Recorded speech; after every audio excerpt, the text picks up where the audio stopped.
इंसान बनाया, जहान बनाया और बनाया जिसने संसार। योगी के अधिकारी मांग रहे हैं आज उसी का आधार। बांदा में अधिकारी ने एक फरमान जारी किया है जिसमें एसडीएम अतरा सौरभ शुक्ला ने कहा है कि मठ मंदिर की जमीनों में हुई फसलों को बेचने के लिए भगवान का आधार कार्ड लाना अनिवार्य होगा। मामला बड़ा ही पेचीदा है। जो लोग इस मामले को सुन रहे हैं वो भी हैरान हो रहे हैं कि आखिरकार भगवान का आधार कैसे बनेगा, फिंगरप्रिंट कैसे मिलेंगे, आई कांटेक्ट कैसे लिया जाएगा। आधार में ये दोनों चीज अनिवार्य है। ऐसे में भला अब भगवान का आधार बने भी तो कैसे बने। पूरे मामले में जब एसडीएम अतरा सौरभ शुक्ला से बात की गई तो उन्होंने फोन पर बात करते हुए बताया कि हाँ, ये नियम मैंने लागू किया है और ये नियम लागू रहेगा। अपना पक्ष रखने के लिए जब कहा तो बात को घुमाते फिराते नजर आए और सोमवार का समय एसडीएम साहब से मिलने के लिए दिया है। लेकिन फ़ोन में जो बात रिकॉर्ड हुई है, बात करने के दौरान उसमें एसडीएम साहब साफ तौर पर कह रहे हैं कि इंसान हो चाहे भगवान, अगर फसल बेचनी है तो आधार ज़रूरी होगा। संरक्षण का नहीं बल्कि जिसके नाम ज़मीन होगी। आपको बता दें, पूरा मामला अतरा तहसील के खुरहट गांव से सामने आया है, जिसमें मठ मंदिर में रहने वाले साधु संतों को मंदिर की देखरेख करने की एवज में अपना जीवन यापन करने के लिए और मंदिर की देखरेख करने के साथ ही मंदिर की रंगाई पुताई, साफ सफाई, प्रसाद, अन्य तमाम खर्चों को देखते हुए गांव के लोगों ने कुछ ज़मीनें मंदिर में बैठे भगवानों के नाम कर दी हैं। लेकिन संरक्षक मंदिर के पुजारी को बनाया गया है। अगर कहा जाए तो नाबालिग बच्चे का किसी ज़मीन या किसी क्षेत्र में अगर कोई चीज़ नाम है तो वो व्यक्ति संरक्षक का दायित्व निभाते हुए उस ज़मीन, मकान, खेती का जिम्मेदार होता है और कभी भी किसी भी वक्त उसके ज़मीन के अधिकार का प्रयोग हर जगह कर सकता है। बांदा जनपद में लगभग 50 मंदिर हैं और मठ हैं, जैसे श्री राधा कृष्ण मंदिर, हनुमान मंदिर, राम सीता मंदिर, देवियों के मंदिर, देवताओं के मंदिर, जो कि ग्रामीण क्षेत्रों में बने हुए हैं। मंदिरों में पूजा पाठ करने वाले साधु संत पुजारी उस ज़मीन में खेती बाड़ी करके अपने लिए खाने को अनाज पैदा करते हैं और जो बची हुई फसल होती है उसको मंडी में सही दामों पर बेचकर उसी पैसे से मंदिर का विकास और मंदिर के तमाम कार्यों को कराते हैं। अतरा तहसील के गिरवा थाना क्षेत्र के खुरहड़ गांव के रहने वाले एक पुजारी हैं। जिला प्रशासन पर सवालिया निशान खड़े करते हुए आरोप लगाया है कि मंदिर की जमीन में हुई फसल को बेचने जब रामचंद्र महाराज राम जानकी मंदिर के संरक्षक मंडी फसल बेचने के लिए पहुंचे तो उनकी फसल लेने से अधिकारियों ने मना कर दिया और बताया कि एसडीएम अतरा सौरभ कुमार शुक्ला का आदेश है कि बिना आधार कार्ड के किसी भी व्यक्ति की फसल नहीं खरीदी जाएगी। महाराज जी, क्या नाम है आपका? जी, मेरा नाम राम कुमार दास, जिला श्रीमंत कमल दास। ये कौन सा मंदिर है जहाँ पर आप? ये राम जानकी मंदिर के नाम से, राम जानकी मंदिर।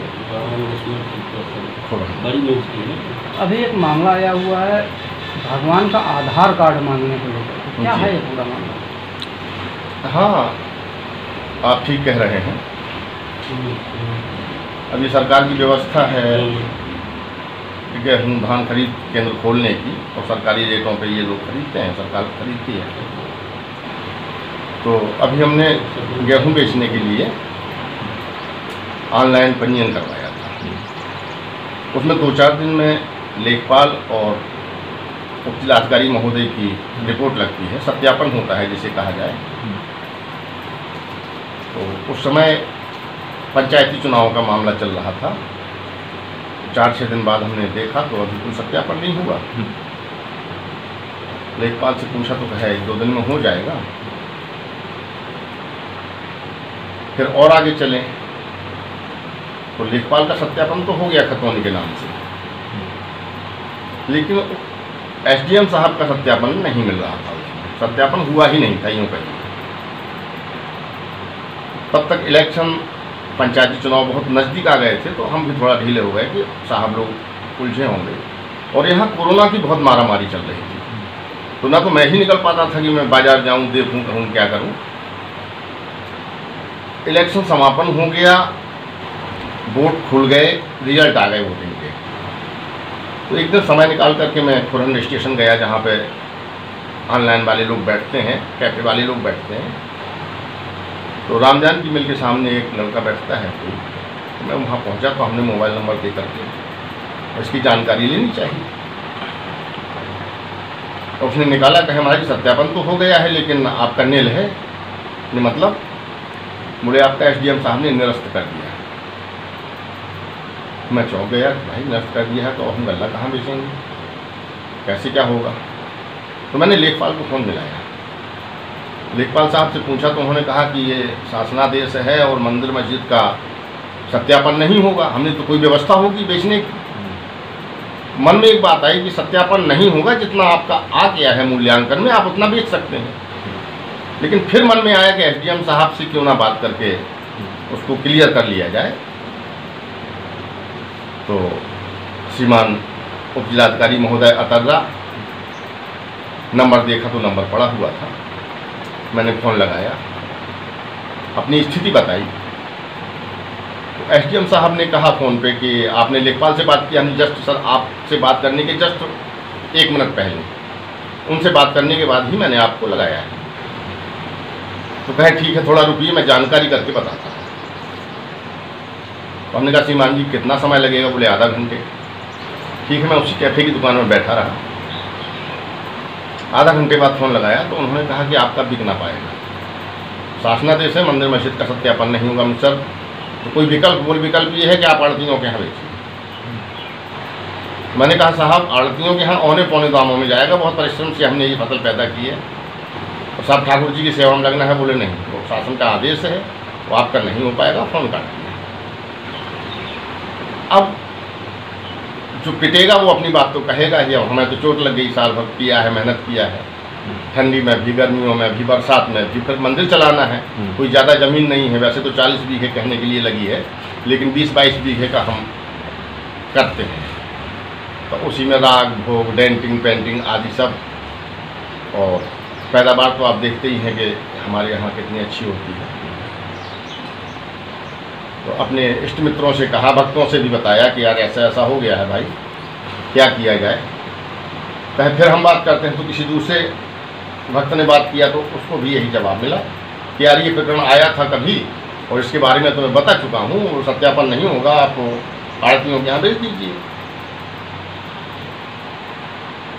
अब धीरे धीरे समय आया धान की बुआई वाला, तो उन दुकानदारों से भी जुड़े हैं जहाँ से हम लोग बीजा खरीदते हैं। एक दुकानदार का फ़ोन आया, तो उसने कहा महाराज जी धान का कौन सा वैरायटी लगाएंगे इस वर्ष? तो हमने कहा कुछ नहीं लगाएंगे यार भैया, हमारा सत्यापन निरस्त हो रहा है, हम बेचेंगे कहाँ?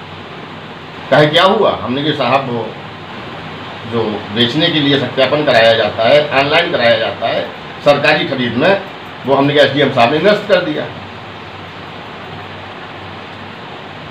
2 घंटे बाद देखा तो एक न्यूज़पेपर वाले कोई महाशय आए, उन्होंने पूछा कि आपकी क्या समस्या है। तो हमने उनको सारी समस्या बताई, शायद अमर उजाला वाले थे, उनको समस्या बताई, उन्होंने पेपर में निकाल दिया। लेकिन उसमें स्टेटमेंट उपजिलाधिकारी महोदय का भी था, हमारा भी लिखा, फिर उन्होंने पूरा बुंदेलखंड का दिखाया। तो कोई हमें सपोर्ट कर रहा है, कोई कह रहा है कि इतनी ज़मीन है हमारे मंदिर में, कोई कहता है हमारी संस्था में इतनी ज़मीन है। एक कोई नरैनी से थे किसी संस्था के व्यक्ति, उन्हें शिकायत थी और मुझे तो शिकायत थी ही।